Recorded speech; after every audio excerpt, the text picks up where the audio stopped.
Hi, I'm Bill Meeks. I've been a content and media producer for, over a decade, we'll say. This is Bill from B-I-L-L. Bill from HTV Academy. What's your number? Is it a big number? Well, if this big number is bigger, then that's a big deal. I've worked with companies like AT&T and Hearst Television to build internal training videos and curriculum, as well as internal marketing and fun videos to share amongst the team. My most recent full-time position was as a podcast producer for a startup out of Tennessee called Gun.io. They're a freelance marketplace, and I was in charge of putting together the podcast every week where they would interview people within the company, other companies that were engaging them to find freelancers. But I edited it for about 2 years, and I think we did around 250 episodes. How are you doing? How's your day? I'm having a very good day. We got 2 deals signed today and then one last I've been doing podcasting for a very long time. My first podcast was called The Old Wide Web.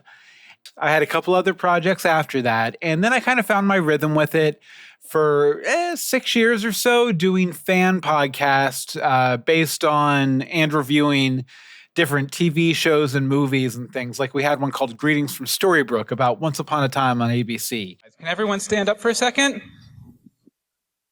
Okay, I'm waiting for everybody.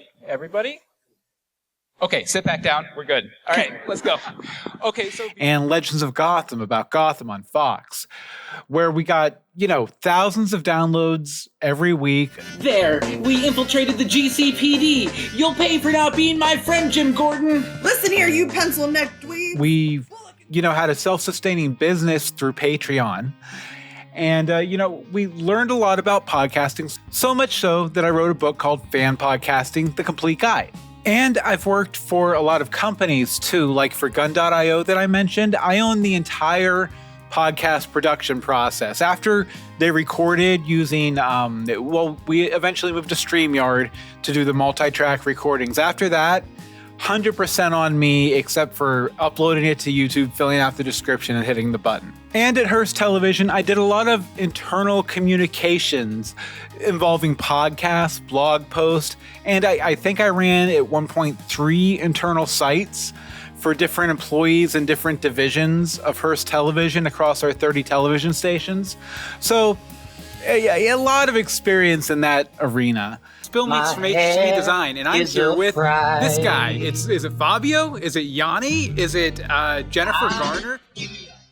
A lot of what I did too was tutorial videos, which is, sitting down with a developer, learning what the software does. Hey, can I call you real quick?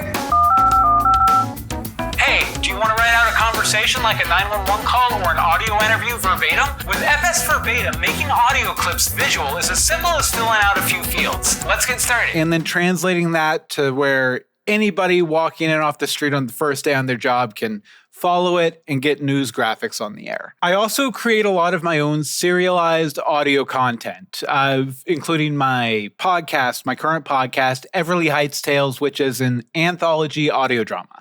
I understand both the creative side of things, writing the scripts and getting the talent together, and, the production side of things, coordinating the talent, getting all of my lines recorded, and then doing the final edit in Adobe Audition. I like to think that I'm technical enough that if I face a creative problem, I'm good enough to program my own solution for it. For example, a couple weeks ago on Everly Heights Tales, I did a puppet show. I didn't want to do green screen because that can be a little especially if you don't have great lighting. But I wanted to have a background that I could change out for different scenes. So I programmed my own web app to basically take in any image and put a 90s television screen sort of effect on it. And then I use that as my background. So it gives the image a lot of depth because you see this background with like a kitchen going off in the distance. But at the same time, it's active because it has that TV overlay effect. Hello? Hola? Howdy. Hi, Mr. Matheson. Oh, well, what seems to be the trouble, Richard? Well, besides the obvious. Storytelling that moves people, content that serves a mission larger than entertainment, and media built around genuine human connection. I think in every piece of fictional and non-fictional content I've ever made, human connection is always at the heart of it. And if you have that human connection, it'll let you connect with your audience. And again, I'm great at making workflows, doing cross-functional production, mixed media production. Hey kids, it's your old pal, Lester Applebottom, yeah! And I have a decade of podcast experience ready to be applied at a higher level of scale and impact. I also just love making content at almost every stage of the process, and I love working with creative collaborators. Now, if you want to find out more about me, my personal website is billmeeks.com. My big creative project for the past few years has been Everly Heights, which you can find at everlyheights.tv. And if you want to check out some of my videos, you can go over to youtube.com/@BillMeeksLA. Thank you so much.